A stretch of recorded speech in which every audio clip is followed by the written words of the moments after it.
Raajuu baay'ee kan nama gaddisiisu onnee nama cabsuu fi dhugaadhaan nama dhukkubsu obboleessi keenya artist Taajuu Shurrubbeedha haadha manaasaa Hilwaa kan jedhamtu guyyaa har'aa ajjeesuudhaan harka kennachuun isaa dhagahamee jira.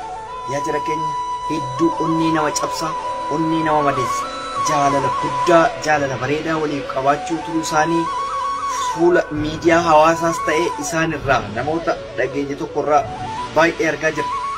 Garuu wanti ta'ame wanta duwida namatti galuudha. Ammatti Taajuu Shurrubbee obboleettii keenya lubbuu isaa ajjeesuu amaneera. Sababni inni amaneef ofii isaatii harka kennachuu isaatii fi akkasumas ammootu mootummaan biyyattii inni ajjeesuu ifatti ifoomsee jira. Ammatti jarana waa tokkoo fi waa tokko qofa kan nu gochuu danda'uu qabnu. Yeroo ammaa kanatti wanti kun erga dhugaa ta'e tarkaanfiin inni fudhate sababni maali kan jedhu namni beekus wanti ifa ta'e sin jiru. Kanaaf murteedhaaf jarjaruun nun barbaachisu. Gaddi kun gadda cimaa ta'uusaa barree jira. Miti obboleettii keenya kan duuteef isaaf kun waan baay'ee gadda guddaadha jechuudha. Biyya faranjiitti miti biyya keenya keessatti har'a nama nagaa tokko ajjeeftee akka bakka taatu hundi keenyaan beeknu. Kanaaf namoonni hordoftoota murteedhaaf jarjaruun nun barbaachisu. Obboleettii keenyaaf rahmata kadhachaa maaltu akka ta'ame bifa tasgabbii ta'een hordofuun barbaachisaadha. Obboleettii keenya hedduu onnee nu cabsite dhiheenyatti wal fuudhanii dhiheenyatti biyya irraa deemte fi sababni isaan jidduutti uumame rakkoon xiqqoon akka jirtu dubbatamaa jira. Rakkoon sun garuu hanga qulqullaa'utti waan nutti fakkaate fi miira qofaan deemne waan hunda balleessuu hin qabnu obboleewwan keenya.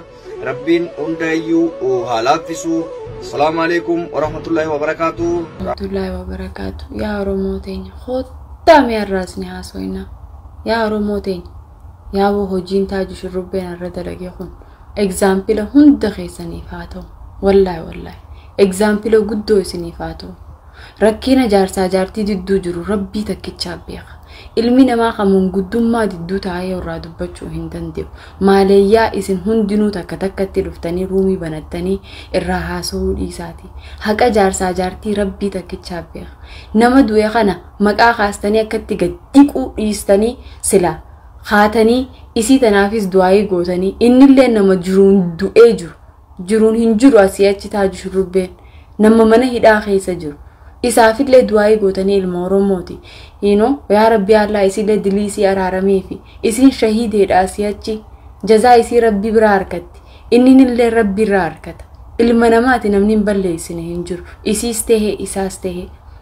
Ammata isaan lamaanii kana dhiistanii example irraa fudhattanii irraa barattanii arkite barnoota isiniif haa ta'u barnoota godhattanii maaliif isin akkaataa ilmoo isaa tana ta'a amma kophaa hafte tana abbaa malee haadha malee haati biyya Arabaa keessa jirti.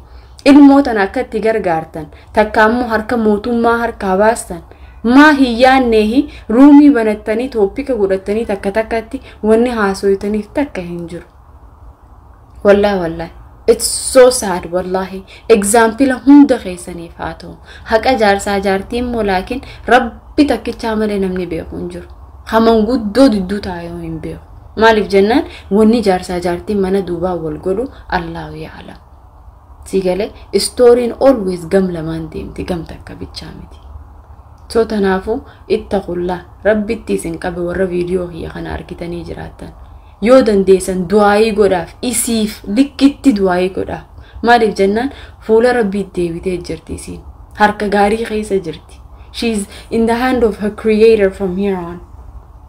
Immoo laakiin gurbaa haadha malee abbaa malee traumatized tahee ilmoo xiqqoo biyyarraa ilmoon isii haadha malee ilmoon isaa haadhaa fi abbaa malee arraan tana nuti Taajuu Shurrubbee fi Hilwaa bichaa hin dhabne.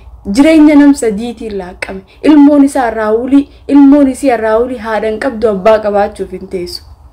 Yaa Oromoo ilmoo tana akkamitti gargaarraa bichaa ilmoo tana akkamitti mootummaan akkam fudhanne akkam karaa keenya deebisnaa bichaa yaadaa malee namni balleesse namni aaree dur jira akkana wanni kanaa hunda immoo example isiniif haa ta'u. Arraawuli warri bultii keessa jirtan ittaqullaa wal eeggadha. Yoo wal dadhabda wal dhiisa adda deema wallahi wabillahi. Taajuu harka isaatti Hilwaan galtii Rabbumaatu halee dabartii itti katabe jechuudha sababa malee. Haa ta'u immoo garuu wanti kun gizee dura eegalamee gartee amma sagalee isaanii waraabanii viidiyoo qoy hangamta akka namni keenya kun sagalee wal waraabuun tun maali? Namni sanamtu eega jiraate hanga dandeesse jidduu du'anii jidduutti lafa'anii walitti isaan san araarsuu dhiisanii isii haasa'isaa sagalee waraabbachuun dogongora guddaa. Isa akkasuma sagalee namaa waraabuun tun dogongora guddaa. Walumaan nama fixuudha ammallee gosaa fi gosatti nama wal ficcisiisuudha malee maali faayidaan isiin qabdu jettu. Amma micoo daa'imni tun lubbuu isii dhabdee taajuunis gaa biyya namaa keessa biyya san keessatti lubbuun namaa ni beeytan keessatti uummata Afrikaatiif akkamitti akka ilaalamus ni beeytan ifiifillee jiruun isaa yoo jiraatillee jiruu manaa bataatee jirti jiruu bushooytu taatee jirti.